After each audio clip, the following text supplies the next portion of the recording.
Pour yourself a fresh cup of awakening with Coffee with Wally, the podcast that brews enlightening discussions with a grind of the past and future. Join host and seasoned broadcast journalist Wally Wood of the Wood News Group and co-host Andy Valudes, the marine marketer and master strategist from Marketing Dynamics, as they explore the past, present, and future. Dive into a world where technology and globalization intersect with prophecy. Each week, Coffee with Wally links ancient and recent history to tomorrow, making sense of today's rapid changes through the lens of Revelation 13. Don't miss any episode. Visit coffeewithwally.com and subscribe for your weekly espresso of insight. Coffee with Wally, a fresh cup of awakening, awaits you. Coffee with Wally, where understanding our times becomes clear over caffeine. All right, we're back. My name is Andy Valudes. I'm your co-host of Coffee with Wally, here with your host, Wally Wood. Hey, Wally, how you doing today? Good afternoon, good morning to you too, sir. Hello. We always have the same greeting, and it's always a good day, right? We record on Fridays now, then we air this show, and we thank our listeners who've been watching. We've got this Coffee with Wally Web Extra where we focus on hard believers, and we talk about a variety of different subjects. So, Wally, what do you have for us today? Well, today I would consider this to be my public service day. The person we're going to be interviewing is not being interviewed because of any deep faith or anything of this nature. It has a lot to do with the fact that he and I have known each other for over 20 years now. Where you and I hooked up, Andy, was with the National Space and Technology Association. And my guest today was also a part of that operation that we had back then from 2003 to 2013. And I'm going to be introducing him, but he is a professor, a futurist. Now, those of you who are veterans of this show, you know that I deal in Bible prophecy and the future and things like this. But he's taking it to a different degree, more of an academic approach to studying the future. His name is Dr. Peter Bishop, and he's a professional futurist, and some would consider futurologist, a retired associate professor of strategic foresight, and the former director of the graduate program of future studies at the University of Houston. He specializes in techniques for long-term forecasting and planning. We're going to be talking about that in greater length here in just a minute. I want to find out, how do you study the future when it's not even here yet? But among his clients, and by the way, he's another one of our Wikipedia specialists, stars. I'm finding a lot of the people I know are on Wikipedia now. But among his clients, he's got IBM, NASA, Johnson Space Center here in Houston, the Defense and Central Intelligence Agencies, the Texas Department of Transportation, California Environmental Protection Agency, W.K. Kellogg Foundation. He's the author of a book entitled Thinking About the Future, Guidelines for Strategic Foresight. And in the book, he says, we teach the future is a global nonprofit movement that promotes futures literacy as a life skill for student educators. Our mission is to teach futures thinking skills to students and educators around the world and to inspire them to influence their futures. The Teach the Future curriculum in various different formats is taught in schools or after school hours around the world. So he's the founder of Teach the Future. Peter Bishop, welcome to Coffee with Wally, my friend. It's always good seeing you, Wally. Thanks for having me. It's been a long time, my friend. And I want to start out by, first of all, getting a little bit about your background first. You are a professor, and you come from a very rich background, but how did you gain this interest way back when in teaching about the future? Well, I was born as a young child, and I grew up after that. So let me be clear. Welcome to the club. I remember watching the news in the 1950s, Wally. I don't know if you remember way back then, but there were news programs. One of my wife's best friend's husband was a POW in the Korean War, early 50s. And we watched him on our brand new television in about 1953 get off of a helicopter. Yes. Turning to the United States after being a POW. I thought, that's interesting, and I was, very young at that time. Comes along the Hungarian Revolution against the Soviet Union, comes along Sputnik, comes along, lots of things. And I said, what is going on? And then the raucous 60s and 70s. I mean, you Yeah. remember those, of course. Sex, drugs, and rock and roll created lots of change. And Yeah. I moved out of physics into sociology, wanting to study social change and understand social change. Now, That's what the school good were you news. going to at the time? Excuse me? What school were you going to at the time? Well, I was recruited to teach statistics and research methods at the University of Houston in Clear Lake, 1976. So I was Okay. I was in Houston. Well, Okay. at that before that, I was at Michigan State University and went there to study social change. The bad news is that sociologists, unfortunately, don't really spend much time on social change because it takes too long. Yeah. They don't get their publications. They're going to get their dissertations done. They don't get tenure, et cetera, et cetera. So I continued. I got my degree in sociology, made up more or less a curriculum for myself about social change, and landed at Clear Lake, where they had already established this degree called Studies of the Future, 1975. Okay. Taught my stat courses and research courses for a while, and then moved over and went to the faculty and said, I'm really interested in social change, and I've taught sociology for some time. Can I join your faculty? And they said, sure, if you run the program. In Wow. the university, it's kind of an upside down hierarchy. The young kid, the new guy, has to, talk to the dean and do the budget and the schedule. And that was Right. my beginning, 1983, as a futurist. Okay. So you started the course in 1983, if I'm hearing you correctly. No, it was already established. The degree was established by a dean there, the dean of human sciences and humanities at the Clear Lake campus, a man named Calvin Cannon. This was the 1970s. The future was everywhere. I mean, people Yeah. were reading The Future Shock, were reading Population Bomb, they were reading Limits to Growth and all kinds. So the future was on everyone's mind in the 60s and 70s. So Cal said, hey, we teach about the past, don't we? I said, yes, sir. Why don't we teach about the future? Yeah. Didn't have a good answer to that at the time, and so I joined the faculty and eventually became a futurist as a result. You should have told him to call Alvin Toffler to answer that question. Well, I know, yeah. No, I met Toffler over time. Sure. No, he's a very Yeah. famous person, had wonderful, prescient things to say about, indeed, our present. Yes. And John Nesbitt, Megatrends. 1980s, yeah. Megatron. I've got all of them in my library too, brother. And but this is intriguing that you would actually teach a course Right. on the future. And in your book, Teaching About the Future. Now, just to alarm everybody, first, it's available on Amazon, but it's got textbook pricing. Unfortunately, yeah, there's a real racket of pricing textbooks because students are not the buyers. The Right. professor does the selection and the students have to go along with it. It's a shame. We shouldn't have done that. I Yeah. regret that we did that. You know, I've gotten so used to Amazon. Once they price a book high enough, it usually suggests that the book is not available, but they won't tell you that. They'll just price it so that you can't buy it. In your particular case, this is an actual curriculum course book, and so they gave it that pricing as such. Yeah. But teaching about the future, that intrigues me, and it has ever since I've known you. And I want you to explain to us how you do that, because you said in the book, we've got history, we've got journalists who review the present, but what about the future?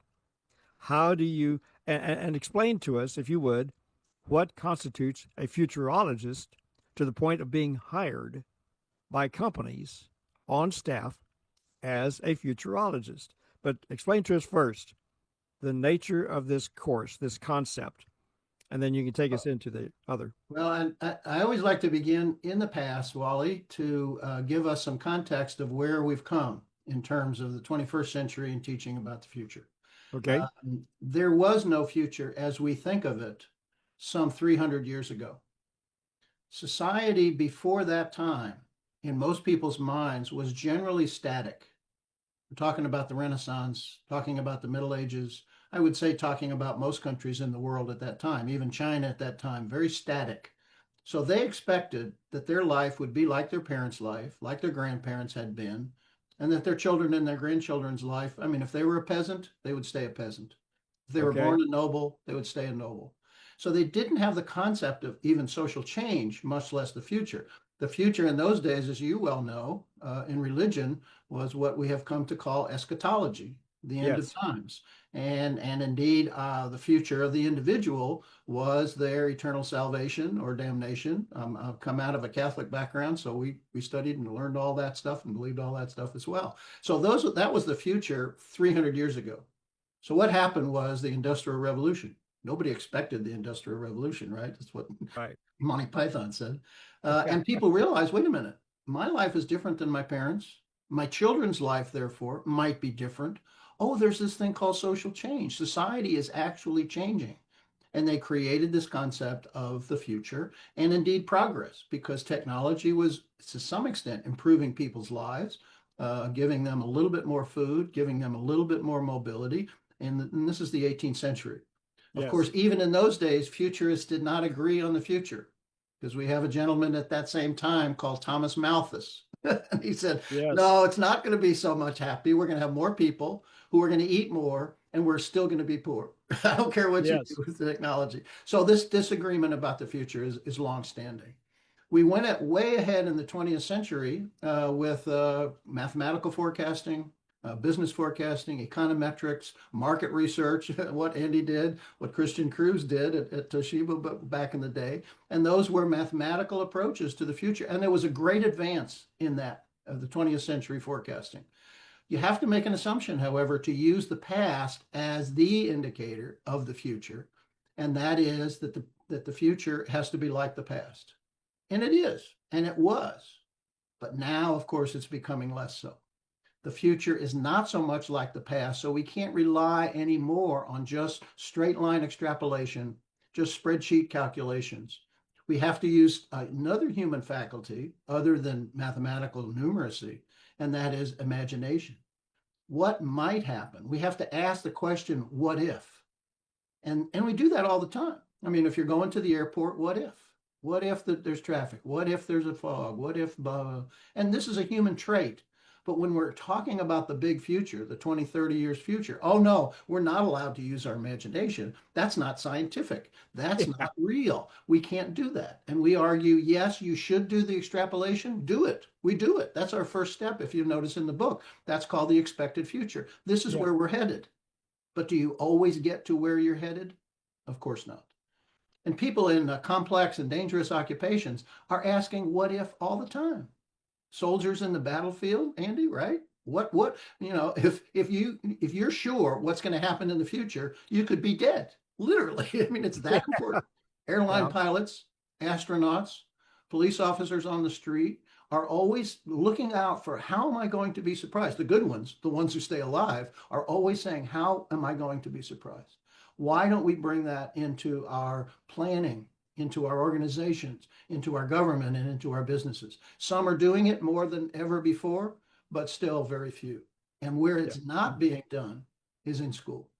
School is still obviously devoted to teaching facts.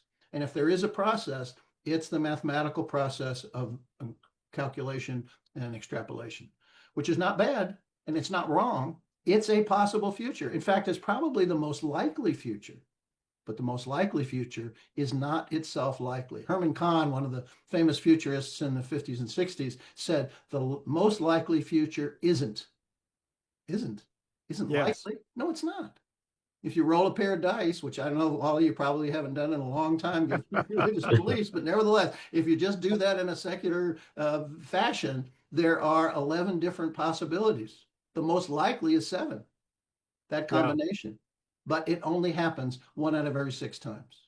You're reminding me something of what we see in Scripture, that we see through a glass darkly. And you're really extrapolating on that. I'm just surprised that anyone would come along and try to make that into a science. Okay, well, let me get to the science part. So you Okay. said, how can we teach about the future because it hasn't happened yet? Yeah. Let me give you a blinding glimpse of the obvious. The past doesn't exist anymore either. Yes. We study it. We're professional.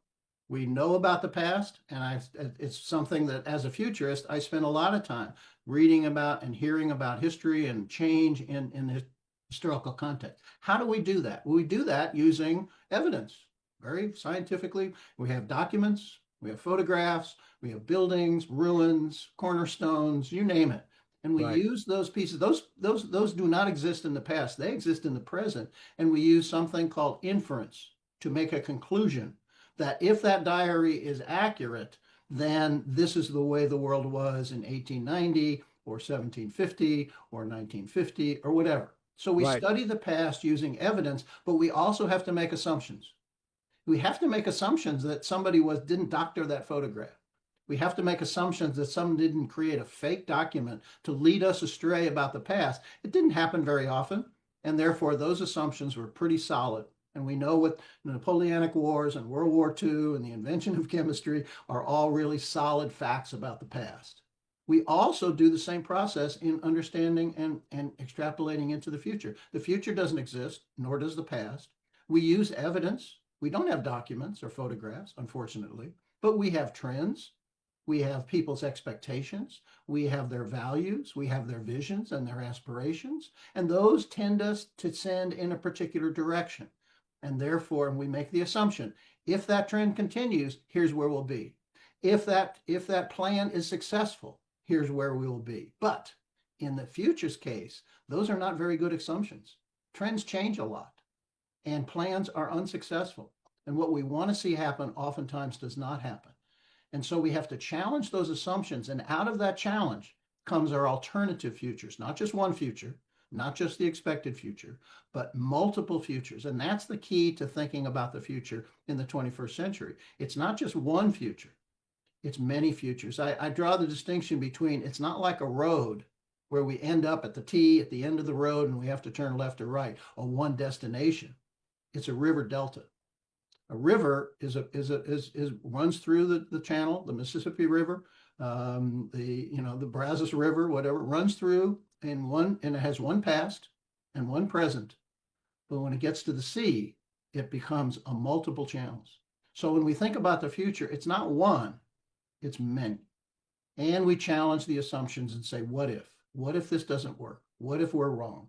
What if this event happens? And that's how we create. It's not a science, it is a scientific, partially scientific, but it's also an imaginative enterprise. We're using both capabilities as human beings. Logical thinking and evidence, yes, and imaginative thinking and thinking about things that have not yet existed. That's the attitude of mind that should be in the culture, and indeed it should be in the schools. And that's what Teach the Future is about, bringing those concepts to young people. Okay, so how is this beneficial to a major corporation, and why would they hire a futurologist on the team? What does that futurologist produce for that company that's of value to the company? Okay, you and Andy are running a podcast, right? Yes. Do you think about contingencies? Do you think about things that could go better than you expected? My gosh, here's a person who had a better interview than I even thought. It was perfect. It said all the right things. And do you think about things that might be a problem? You think about, timing and technology and whatever once in a while. Andy's doing a lot of technology. I'm sure he's thinking about, what if this doesn't work? And what if this is broken? And what if this should, something should happen? Do you think about those things? Also think about when my next cup of coffee's coming from. Well, yeah. Oh, yeah, exactly. So do you think about those things? Yes, sir. Okay. Should astronauts think about, well, what happens if this switch is broken? Should airline pilots be thinking about, what if the engine, the left engine goes out? They think about that all the time and they practice it. Why shouldn't companies be thinking about what if? What if our customers should go someplace else? What if our technology doesn't work? What if our marketing people don't send the right message? They should be thinking about that as well. Okay. So this takes the load off of the CEO and the leaders in the company, and it throws it on the back of the futurologist to solve? No, futurists are advisors, they're staff, they're not decision makers. So Okay. the CEO, it shifts the load.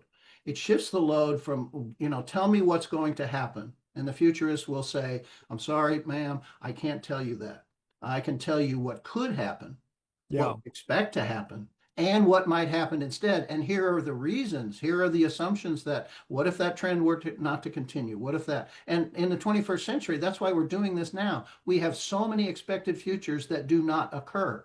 that something else happens instead, that not just even every CEO, every person who makes decisions, every parent, every student, every teacher, every worker should always be thinking about what if. Well, in the 8 minutes that we have left, let's focus on teachthefuture.org and what it is that you are currently doing with students around the world. Well, basically, we have a curriculum called FutureWise, and we have offered that curriculum to the first school in the United States. I wish 10 years ago this would have happened then, but it's happening now. It's a school in near Minneapolis, St. Paul, that has adopted this as a class on futures literacy for the fall semester. So we also have a school near Toronto who is creating a future club. We're really educating students, not so much in a formal classroom, but in other places, in an after school activity. And we're working with both of those schools. We have students learning about the future and using our Futures Thinking Playbook in Istanbul, Turkey. Every 5th and 9th grader in this private school gets a futures course about those things. We have schools in Barcelona, Spain, in Sao Paulo, Brazil. I wish the list went on and on. Unfortunately, we're still in the early days. And are the kids rushing to this? Are they adopting it? I have to tell you the story. Istanbul was the first school that really adopted this in a serious way. And I did the training of the teachers. And after the first semester, the school gave out a survey and asked the students what they thought of the course. They loved it.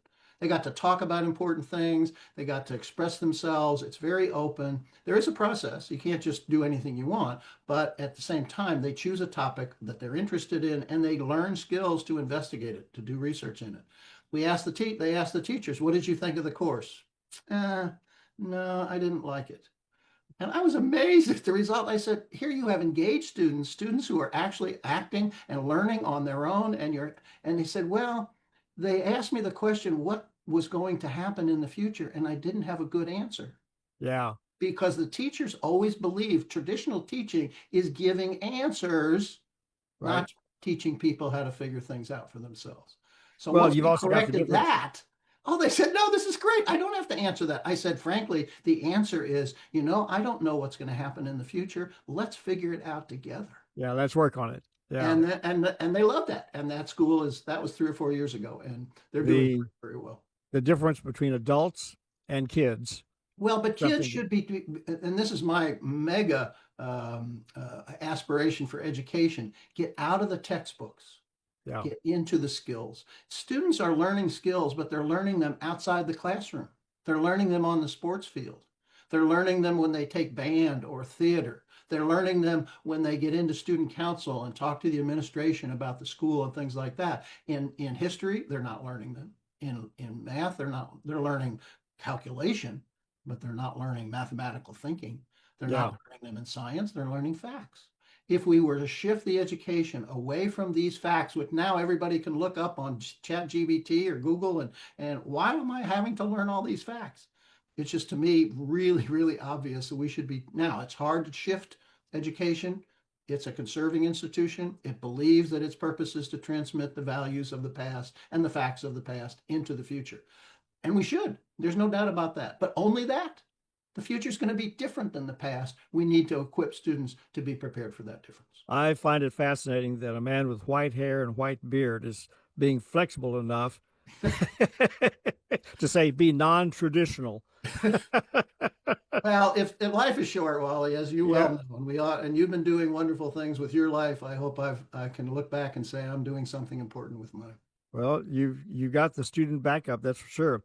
For those in the audience who are still a little bit fuzzy as to what constitutes a futurist, let me give you some names that may ring a bell to you, and to include our infamous Peter Bishop in those names. You have such names as Aldous Huxley, who is the author of Brave New World, Alvin Toffler, author of Future Shock, Buckminster Fuller, Carl Sagan, Gene Roddenberry of Star Trek fame, George Orwell, 1984, H.G. Wells, Isaac Asimov, The Three Laws of Robotics, Jeremy Rifkin, in his piece on entropy, the third law of thermodynamics, John Nesbitt, Megatrends, Kevin Kelly, founding executive editor of Wired magazine; Ray Kurzweil, author of The Singularity; Stephen Hawking; Walt Disney; and Robert Jastrow, a NASA scientist. This is the field in which Peter Bishop is numbered among the futurists. And as we depart here, I'm kind of reminded of what I picked up from Robert Jastrow way back in the day in 1980, when he wrote in the Reader's Digest an article entitled "Have Astronomers Found God?" And in his closing paragraph, Pete, you might appreciate this, he concluded by saying, "For the scientist who has lived by his faith in the power of reason, the story ends like a bad dream. He has scaled the mountains of ignorance. He is about to conquer the highest peak.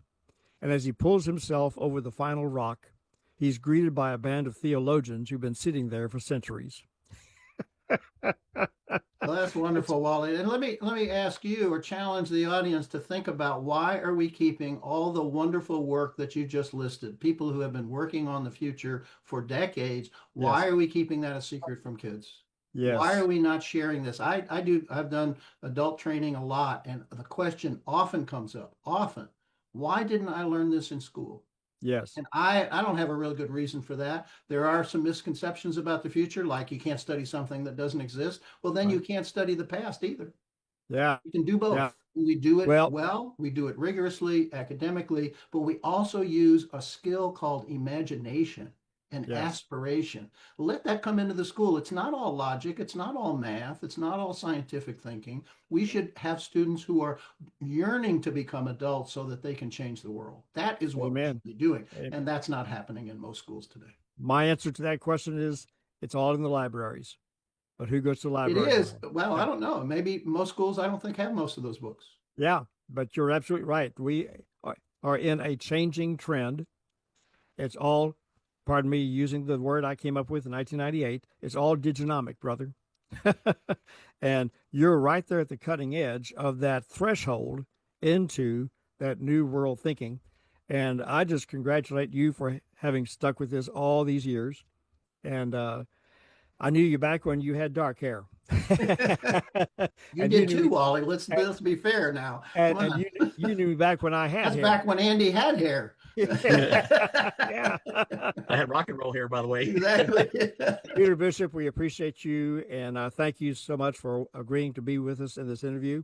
And who knows, we'll probably talk about this in the future. Who knows? I certainly hope so, Wally. Thank you very much for having me, and teach the future. Talk to your kids, talk to your teachers, get this in the schools. That's my mission today, and I'll keep working at it. Amen. Andy? You've been watching with Wally, where understanding our times becomes clear over caffeine.